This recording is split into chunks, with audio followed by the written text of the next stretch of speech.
নমস্কার, anxiety relay বাংলায় সবাইকে স্বাগতম। আজ আমি যে বিষয় নিয়ে কথা বলবো তা হলো অতিরিক্ত চিন্তা আমাদের কেন আসে, আমরা কি করব। আমাদের যখন এই সমস্যা আমার হয়েছিল তখন প্রথম দিকে আমার এই প্রশ্ন ছিল, আমার মাথায় এত চিন্তা আসে কেন। তখন আমি সেটা নিয়ে 3 বছর কাটিয়ে দিয়েছি। কেন চিন্তা আসে আজ বুঝি। চিন্তা কেন আসবে না, আমার মস্তিষ্ক একটা ভালো উন্নত মস্তিষ্ক, মানুষের মস্তিষ্ক ভালো, আমার মাথায় চিন্তা আসবেই। চিন্তাকে যখন আমি গুনতে শুরু করছি যে কতটা চিন্তা আসছে, কেন আসে, তখনই সমস্যাটা হচ্ছে। আমি চিন্তাকে কি করছি, ভালো করে যখনই চিন্তা আসছে সিকিউরিটি গার্ডের মতো লক্ষ্য রাখছি যে কখন কোন চিন্তা আসছে।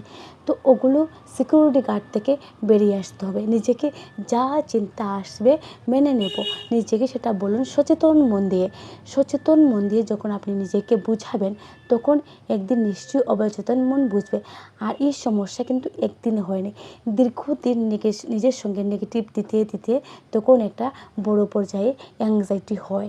প্রথম দিকে কারোরও হয় না, তবে মন দিয়ে আমরা কিন্তু যদি নেগেটিভ চিন্তা করেছি বলে সমস্যা ঢুকতে পেরেছি। তো আমাদের মধ্যে কিন্তু ক্যাপাসিটি আছে, যেমন আমরা নেগেটিভ চিন্তা দিয়ে সমস্যা তৈরি করতে পারছি। আপনি নিজেই ভাবুন, যেহেতু সমস্যাটা নেগেটিভ চিন্তা করে আমরা করতে পারি, সমস্যা তৈরি করতে পারছি, তার মানে আমরা পজিটিভ চিন্তা করে এখান থেকে বেরিয়ে যেতে পারবো। কিন্তু আমরা বের হব কী করে? তখনই দরকার পড়ে একজন অভিজ্ঞ কাউন্সিলার, ডাক্তারবাবু বা ডাক্তার সাইকিয়াট্রিস্ট উনি দেখালে মেডিসিন কাউন্সিলিং একসঙ্গে চললে তাড়াতাড়ি এখান থেকে বেরিয়ে যাওয়া যায়। তো আপনি তাদেরকে দেখাতে হবে, না দেখালে তাদের সারবে না। তো আপনি কি করবেন, যখনই আপনার মনে হবে যে আমরা চিন্তাগুলোকে বন্ধ করতে চাই, তখনই আপনি নিজেকে লজিক দেন, চিন্তাগুলো আমি কেন বন্ধ করব। চিন্তাগুলো আসবে, সেটা স্বাভাবিক, চিন্তা করাটা আমার মস্তিষ্কের কাজ। তাহলে চিন্তাকে বন্ধ না করে নিজের কাজে লেগে পড়ুন। আপনার যে দৈহিক কাজগুলো রয়েছে, আগে যেগুলো করেছেন, আপনি আগে যেমন যে কাজগুলো ফুলফিল করেছেন, রুটিন মেনটেন করেছেন, সুন্দর করে করেছেন, সেগুলো করার চেষ্টা করুন। আমি বলছি না যে নতুন করে কিছু শুরু করতে হবে। আমাদের যে পরিচিত জীবন ছিল, এখন তো আমরা সেটা খুঁজে পাচ্ছি না, কোথাও শেষ কোথাও শুরু। আমাদের যেটা পরিচিত জীবন ছিল, আগে যেভাবে জীবন কাটিয়েছি সেভাবেই শুরু করুন, দেখবেন একটা স্বপ্ন আপনাদের ভালো লাগবে। তবে সবাই এখান থেকে বেরিয়ে যায়, কারোর একটু সময় বেশি লাগে, কারোর কম, কিন্তু সবাই এখান থেকে বেরিয়ে যেতে পারবেন। তবে সেটাকে নিয়ে রেখে দিয়ে খুব একটা বেশি লাভ হয় না, সময়টা আপনারই নষ্ট হবে। আর কি, সময়ের মূল্য সময়ে দিতে হয়। আমি কিন্তু অনেক দিন নষ্ট করেছি। তো সবাইকে বলবো সময়টা বেশি নষ্ট করবেন না, দেখাবেন এবং সেখান থেকে বেরিয়ে গিয়ে নিজের জীবনের যে কাজগুলো, গুরুত্বপূর্ণ কাজগুলো, সেটাকে পূরণ করুন। নিজের জীবনে একটা লক্ষ্য স্থির করুন। লক্ষ্য স্থির করতে গিয়ে আপনি দেখবেন অনেকটা পথ পেয়ে যাবেন। আর যদি আপনি চিন্তাকে নিয়ে নাড়াঘাটা করতে থাকেন, তো চিন্তা আপনি বন্ধ করতে পারবেন না। চিন্তাকে মেনে নিয়ে কাজ করতে শুরু করুন, তখন অটোমেটিক সেগুলো অফ হয়ে যাবে।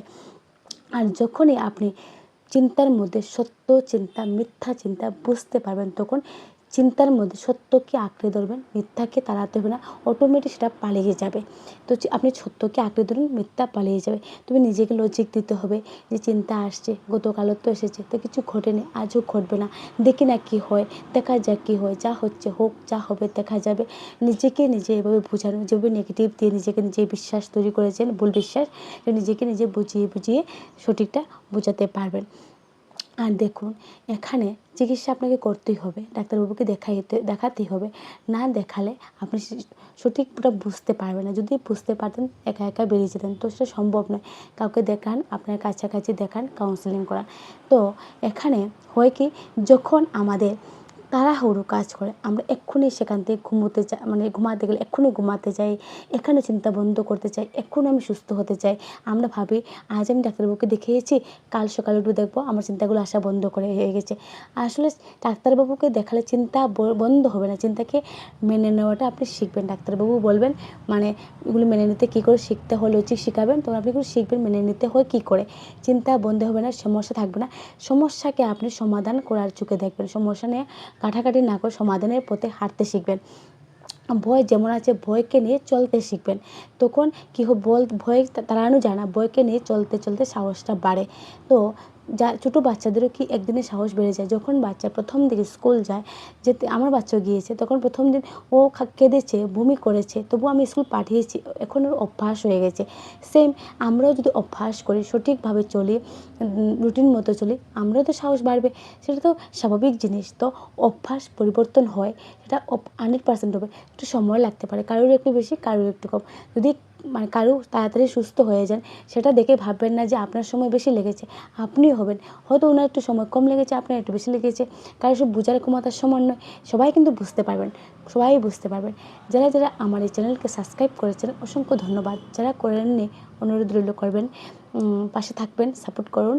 আর এই ধরনের ভিডিও পেতে আমার চ্যানেলকে সাবস্ক্রাইব তো নিশ্চয়ই করতে পারেন। তো ভালো থাকবেন, সুস্থ থাকবেন।